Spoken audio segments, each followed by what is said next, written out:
ऐसा खाना जो पूरे घर में खुशबू फैला दे और बच्चे बड़े बुजुर्ग जिसे बहुत शौक से खाते हूँ और खा सकते भी हूँ, बीमार तंदुरुस्त हर बंदा खा सकता हूँ। ऐसी ही आज एक डिश मैं आपके लिए लाई हूँ बहुत ही आसान तरीके से। आज हम बनाएंगे बहुत ही मजेदार, बहुत ही जायकेदार दम पुख्त। दम पुख्त बनाने के लिए सबसे पहले हम एक कढ़ाई लेंगे। आप जो है वो एक केतली भी ले सकते हैं। फिर हम इसमें थोड़ा सा बटर या घी शामिल करेंगे। यहाँ पर मैंने देसी घी शामिल किया है। देसी घी को हम अपनी कढ़ाई के चारों तरफ फैला लेंगे। उसके बाद हमने अपना जो धो के रखा हुआ गोश्त था वो लेना है और जो चर्बी वाली बोटियां हैं वो सबसे नीचे रखनी है। हमने सबसे पहले जो हमने चर्बी वाली बोटियां रखनी है। तो मैं स्टेप बाय स्टेप सारा जो है वो दम पुख्त बनाने का तरीका बताती हूँ। आपने स्टेप बाय स्टेप इसे फॉलो करना है तो आपका दम पुख्त बहुत ही मजेदार बनेगा।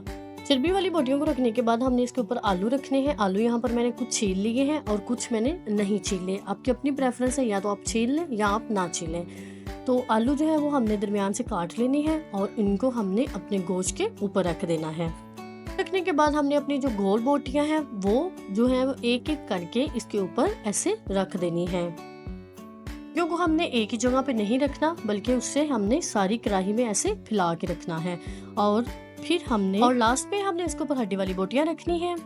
अब बारी है इनके ऊपर मसाला जार डालने की। तो सबसे पहले हमने लहसुन लेना है। इस लहसुन को मैंने अच्छे से जो है वो धो लिया था और धोने से पहले जो इसके ऊपर वाले जो कवर होता है वो काट लिया था। और मैं तकरीबन 1.5 किलो गोश्त जो है वो ले रही हूँ। तो इसके लिए मैंने 2 लहसुन के जवे पूरे लिए हैं। उसके बाद हमने प्याज लेने हैं। प्याज यहाँ पर मैंने 3 से 4 अदद लिए थे और इनको ऐसे मोटा मोटा हमने काट लेना है और वो इसके ऊपर रखना है। फिर हमने इसके ऊपर टमाटर रखने हैं। टमाटर यहाँ पर मैंने 4 अदद लिए थे और इनको भी मैंने ऐसे दरमियान से काट लिया है। और फिर हम इनके ऊपर सारी कढ़ाई में ऐसे फैला के रख देंगे। इसके ऊपर हरी मिर्च रखेंगे। हरी मिर्च जो है वो मैंने यहाँ पे 15 से 16 ली थी और इनको मैंने अच्छे से इस तरह से फैला के रख लिया है। तब तक अगर आप मेरे YouTube चैनल पर नई हैं तो मेरे चैनल को सब्सक्राइब कीजिए और बेल आइकन को भी लाजमी प्रेस कर दीजिए ताकि आने वाली हर वीडियो आप तक बहुत जल्दी पहुंच सके। और अगर आपको मेरी रेसिपीज पसंद आती है तो इसका लिंक अपने दोस्त अहबाब में भी शेयर कीजिए। की तरफ से मिलने वाला प्यार और मोहब्बत जो है ये हमारा बहुत हौसला बढ़ाता है। इसमें शामिल करेंगे लहसुन छिला हुआ। ये ऑप्शनल है, आप चाहे तो रख सकते हैं, लेकिन मुझे लहसुन बहुत ज्यादा पसंद है इसलिए मैं इसमें थोड़ा सा छिला हुआ लहसुन भी इस्तेमाल कर रही हूँ। हमने इसके ऊपर नमक शामिल करना है और यहाँ पर मैंने 1.5 चम्मच नमक लिया है। और नमक शामिल करने के बाद हम इसमें पानी शामिल कर देंगे। यहाँ पर मैंने 1.5 गिलास पानी लिया है और अब इसको हम ढक देंगे। दूसरी तरफ हम इसको सील करने के लिए आटा बनाते हैं। तो यहाँ पर मैंने थोड़ा सा आटा लिया है और उसमें पानी डाल के इसको अच्छे से हमने इस तरह से इसकी डो तैयार कर लेनी है। आटे की डो हमने बहुत पतली नहीं बनानी, पतली बनाएंगे तो वो गिर जाएगी। इसको थोड़ा सा हमने सख्त रखना है और सख्त रखकर हमने इसको बनाना है।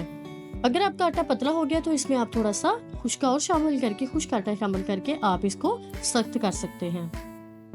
इस आटे को क्या करना है, इस तरह से इसको लंबाई की शेप दे देनी है और फिर हमने अपनी कढ़ाई के चारों तरफ इसको जो है वो लगा देना है। चारों तरफ आटा लगाने के बाद हमने इसके ऊपर इसका कवर देना है और इसको अच्छे से दबा देना है। और दबाने के बाद हमने इसके नीचे फ्लेम को ऑन कर देना है।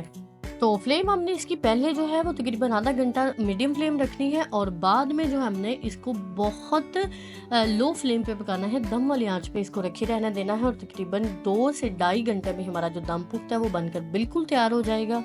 अब जी हमें इसको खोलते हैं जी। सबसे पहले हमने इसका आटा जो है वो छुरी की मदद से हटाना है और उसके बाद जो है वो हमने इसको आटे को अलग करना है और इसका ढक्कन खोलना। और ये देखिए जी माशाल्लाह, अल्लाह बरकत दे आपके खानों में, आपके रिस्क में। कितना मजेदार जो है वो हमारा दम पुख्त बनकर तैयार है।